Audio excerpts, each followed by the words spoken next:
চীনের ব্যবসায়ীদের বাংলাদেশে বিনিয়োগের আহ্বান জানিয়েছেন প্রধানমন্ত্রী তারেক রহমান। জানান, তাদের সহযোগিতার জন্য প্রথমবারের মতো অফিস খোলা হবে দেশটিতে। বেইজিংয়ে বাংলাদেশ ইনভেস্টমেন্ট ফোরাম শীর্ষক কনফারেন্সে বিনিয়োগকারীদের লভ্যাংশ ও মুনাফা নিরাপত্তার অঙ্গীকার করেন সরকার প্রধান। এদিন চীনের বেশ কিছু বহুজাতিক কোম্পানির প্রধানের সঙ্গে সৌজন্য সাক্ষাৎ করেন তিনি। বৈঠক করেন চীনের কমিউনিটি পার্টির নেতা ও মন্ত্রীদের সাথেও। এছাড়া চীনের পানি সম্পদ মন্ত্রীর সঙ্গে বৈঠকে তিস্তা, পদ্মা সহ বিভিন্ন নদ নদীর ব্যবস্থাপনা নিয়ে সহযোগিতা বাড়াতে একমত হয় দুদেশ। চীন থেকে আরিফিন শাকিলের প্রতিবেদন। চীন সফরের চতুর্থ দিনে ব্যস্ত সময় পার করেন প্রধানমন্ত্রী তারেক রহমান। দিনের শুরুতে চীনের কমিউনিস্ট পার্টির আন্তর্জাতিক বিভাগের প্রধান লিউ হাইকিংসের সাথে বৈঠক করেন। পরে প্রধানমন্ত্রী যোগ দেন বিডা আয়োজিত বাংলাদেশ ইনভেস্টমেন্ট ফোরামের সম্মেলনে। প্রধানমন্ত্রী তারেক রহমান জানান, আর্থিক খাতে বিগত সময়ের অব্যবস্থাপনাকে কঠোর হাতে সংস্কার করা হচ্ছে। এর মাধ্যমে বিনিয়োগকারীদের মূলধন ও মুনাফার নিরাপত্তা নিশ্চিত করবে সরকার।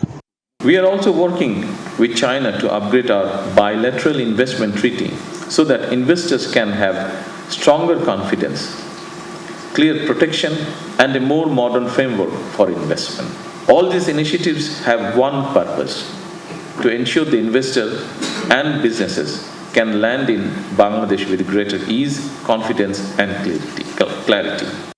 বিনিয়োগকারীদের সমস্যা নিরসনে চীনে একটি বিনিয়োগ কার্যালয় খোলার প্রতিশ্রুতি দেন প্রধানমন্ত্রী।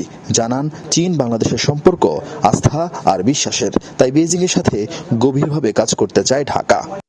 Today, I am also happy to announce that soon we will be opening our first investment office in China. Our objective is simple: Chinese investors should not have to wait until they arrive in Bangladesh to receive support. We want to be closer to you, speak to you more regularly, and help you move faster from interest to decision. We are also working hard to improve our broader investment ecosystem. The government is about to start a new licensing approval process, which will allow new businesses to start operation in Bangladesh in less than 15 days.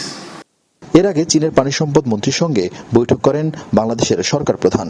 Teesta, Padma সহ বিভিন্ন নদ নদীর ব্যবস্থাপনা নিয়ে সহযোগিতা বাড়ানোর বিষয় ঐক্যমত পোষণ করে দুদেশ। দুই দেশের পানি সম্পদ মন্ত্রীরা এটাকে সামনের দিনগুলোতে ফলো আপ করবেন এবং ওদের মতন আলোচনা করে দ্বিপাক্ষিক স্বার্থকে প্রাধান্য দিয়ে সিদ্ধান্ত গ্রহণ করবেন। আর প্রতিরক্ষার বিষয়ে যেটা বলছেন, এখন পর্যন্ত আলোচনা হয়নি। এছাড়াও বিএনপি ও চীনের কমিউনিস্ট পার্টির মধ্যে প্রথমবারের মতো একটি সমঝোতা স্মারক সই হয়। দুপক্ষেই রাজনৈতিক যোগাযোগ, গণমাধ্যম, থিঙ্ক ট্যাঙ্ক এবং জনগণের মধ্যে সম্পর্ক উন্নয়নে সহযোগিতা বাড়ানোর আশাবাদ জানান।